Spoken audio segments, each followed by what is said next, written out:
সন্তানদেরকে রাস্তায় গুলি করবে, হত্যা করবে, আর আপনারা ঘরে থাকবেন। এটা হতে পারে না। আপনারা আসেন, আমরা আমাদের সাথে আছি ইনশাআল্লাহ। আবু সাঈদের হাতে কোনো অস্ত্র নেই, ওর হাতে কোনো লাঠি নেই। ও একটা মেধাবী ছাত্র, ওর কোনো সন্ত্রাসীর কোনো তালিকা ওর নামে নেই।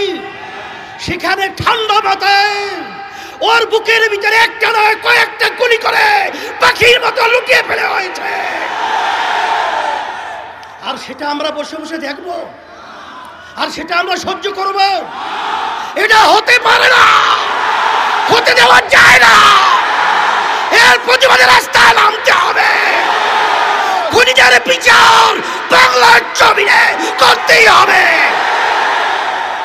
শুধু তাই না, তাদের বক্তব্যের কারণে আজকে এই হত্যাযজ্ঞ বাংলাদেশে ঘটেছে।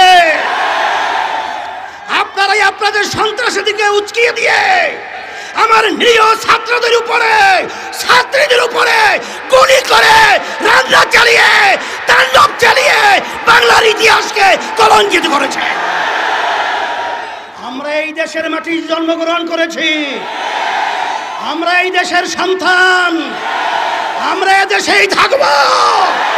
সন্ত্রাসীদেরকে বাংলার জমিন থেকে উৎখাত করে ছাড়ব ইনশাআল্লাহ। কোন হৃদয়বান মানুষ যার একটু বিবেক রয়েছে, সে তার গুলি নিয়ে তার সন্তানের বুকে গুলি করতে পারবে? তাহলে এই নরপিশাচ, তুই আমার সন্তানদের বুকে কেন গুলি করলি? তাহলে বুঝা গেল তোরা প্রশাসনের নামে কলঙ্ক।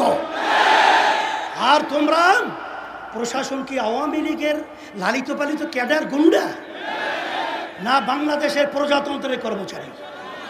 কিন্তু তোমাদের কার্যক্রমের মাধ্যমে আজকে প্রজাতন্ত্রের কর্মচারী প্রমাণিত হয় নাই। আকাশ সকলকে আহ্বান করব, আসেন আজকে বুদ্ধিজীবী, শিক্ষাজীবী, রাজনৈতিক যত পেশার নেশা যারা আমরা বাংলাদেশে বসবাস করি, আমরা এই অন্যায়ের বিরুদ্ধে, এই অন্যায়ের হত্যার প্রতিবাদে, এই জালিমদের বিরুদ্ধে একসঙ্গে যদি ঝাঁপিয়ে পড়ি, ওরা বাংলার জমিনে থাকার সুযোগ পাবে না ইনশাআল্লাহ। এই আহ্বান আমি সকলকে করছি, আসেন।